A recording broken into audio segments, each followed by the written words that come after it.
நீ என்னடா எக்ஸாம் எழுதிருக்க அப்படின்னு தண்டம் முண்டம் நாய பேய விஷம் அப்படின்னு திட்டிருக்காங்க.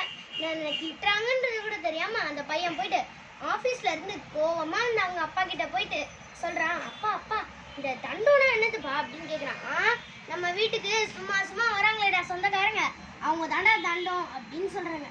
அப்பா அப்போ முண்டோனா என்னதுப்பா அப்படின்னு கேக்குறான். அதுக்கு நம்ம உட்காந்துக்கிட்டு இருக்கோமே இந்த சேரு இதெல்லாம் முண்டோம் அப்படின்னு சொல்றாங்க. அப்பா அப்ப நாய்னா என்னது அப்படின்னு கேக்குறேன். நாயா? இந்த வீட்டுக்காக ஓடா ஓடி தேய்றனே நான் தாண்டா நாய் அப்படின்னு சொல்றாங்க. அப்பா அப்ப பேய்னா யாருப்பான்னு கேக்குறேன். உங்க அம்மா தாண்டா பேய் அப்படின்னு சொல்றாங்க.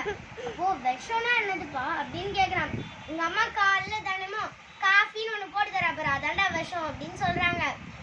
ஒரு நாள் வீட்டுல யாருமே இல்லை. அப்போ அந்த பையன் மட்டும்தான் இருக்கான். அப்போ சொந்தக்காரங்க வாங்க வாங்க தண்டங்களா முண்டத்து மேல உட்காருங்க, நாய் வேலைக்கு போயிருக்கு, பேய் குளிக்க போயிருக்கு, நான் போடுற விஷத்தை கண்டிப்பா குடிச்சிட்டு தான் போனோம் அப்படின்னு சொல்லியிருக்கான்.